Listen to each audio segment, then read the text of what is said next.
At a time where golf has never been more expensive, in this box I have some golf clubs that could potentially offer you high performance at low costs. Let's see exactly what they are, because I'm really excited by these. They are, of course, Cali, and they are a set of wedges which, looking at them, I honestly think,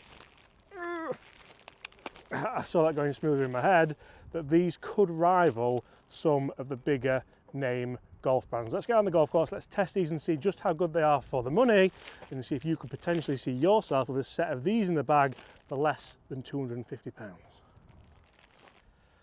Okay, so just how good are these budget golf clubs? Because Cali have made some fantastic irons in the past, very similar to the kind of Takomo model, where you're going to get a nice forged head, you're going to get premium components, and you're going to save yourself a ton of money. So £249 for all three of these wedges. Is that a good price? Is that still a tiny bit expensive? Guys, get in the comments below and let me know. So for a Vokey nowadays, you're going to pay around 180. Bobby works in the pro shop, so you kind of know what they're going at. £180 for me is a lot of money. 170 maybe if Rich is in and he can do his own deals and not Bobby. But 170 quid I think is far too much for a wedge. How often do we use our wedges? Probably quite a lot. How good are we at using our wedges?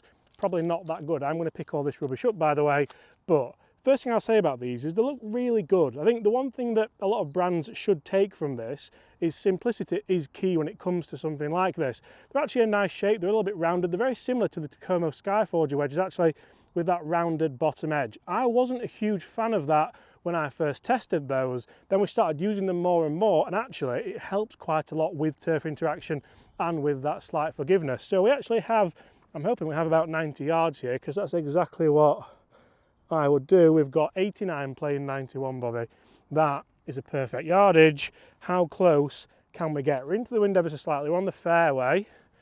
And here, tour average would be around probably 30 feet, 20 to 30 feet. So realistically, we don't have to hit a worldie to be within a very, very good effort. Come on, 90.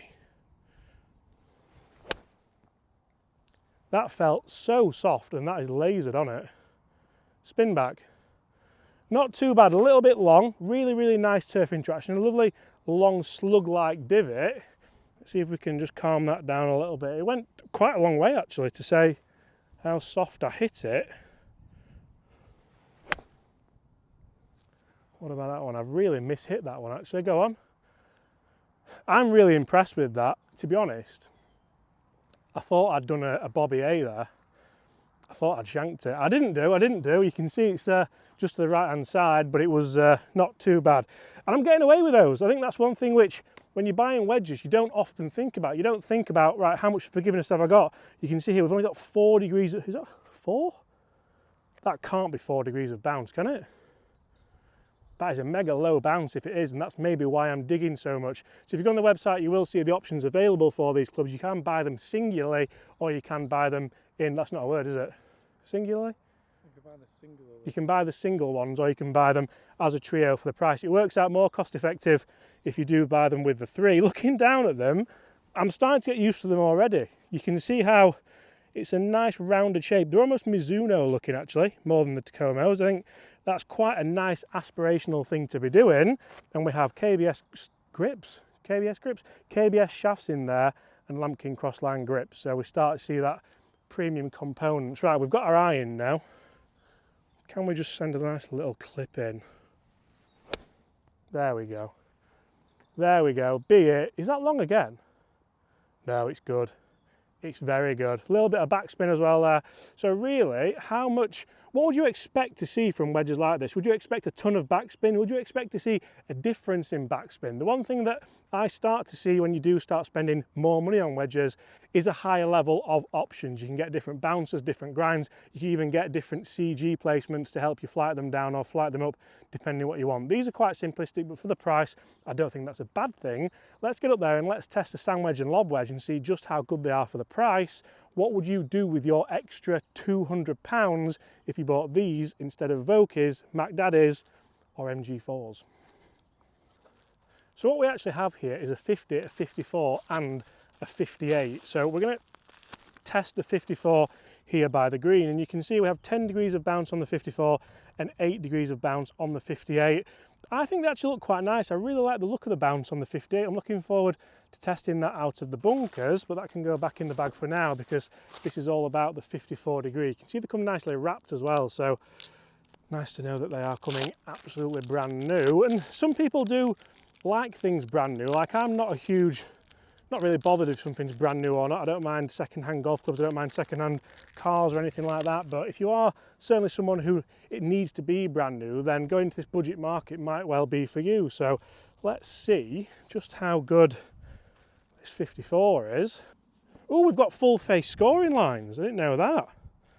All of a sudden, that now, like, you start to think about the value of that, because any other full face wedges, realistically, you're talking Callaway, aren't you, or PXG make them, I think Ping make them as well. You start to pay a lot more, you start to pay that full price. This looks absolutely delightful, and for a 54 looking down at it, come and show them this, Bobby, it actually looks more like a premium wedge. Like, I know wedges don't always get the views, and this video might not be as well viewed as potentially an iron video or a drive video, but I hope it is, because everyone needs wedges in the bag and everyone likes saving money. So let's put 2 and 2 together and let's share this video with some of your friends, some of the people who you play golf with. Does look mega lofted for a 54. How does it react? That felt so soft off the face, and we've actually made good use of those full face scoring lines there, because I dare say if that was a normally grooved wedge, it would be half on, half off the groove. So you saw that sat down nicely, and we saw a nice turf interaction as well. That's 4 feet away, that's well within tour average really. And just starting to learn how these wedges work. That one released out a little bit more than I anticipated, but it's still not a bad shot. It's still a putt you'd fancy for, this is a par 5, you birdie, if it's a par 4, you par. And I'm starting to caress the ground a little bit more with that bounce. I'm realising these are quite a low bounce wedge, so you will dig in if you start to get that weight forward and introduce the leading edge a little bit too much. So try and let it glide a bit more, and you can really start to get some fantastic shots with these wedges. Oh, how's that not gone in? Oh. Now, so far, I must admit, I am very, very impressed with these, and I'm as annoyed that I haven't taken all the wrappers off as you are. So please throw a like on this video, because why not? Life's too short. But very, very impressed with these, and very impressed with the feel of them, but also the performance of them. Because when people are buying wedges, feel's a vitally important thing, but they have to perform. If they don't perform, if they don't check up, like when you play a nice shot there, then it's almost a little bit redundant and pointless. What golf balls would you use with these wedges? Would you be using Pro V1s if you were buying budget clubs? Or would you use Seed golf balls, Kirkland golf balls, the golf ball that is a little bit like these wedges, still probably performs as good as its biggest rivals, but saves you a ton of money in the background. So, full face again on this 58, marked up a little bit on the, oh no it's not. That's my thumbprint, Bobby, so we'll, I'm trying to find something negative to say, but I can't. I honestly can't. I always like to do, obviously, impartial reviews.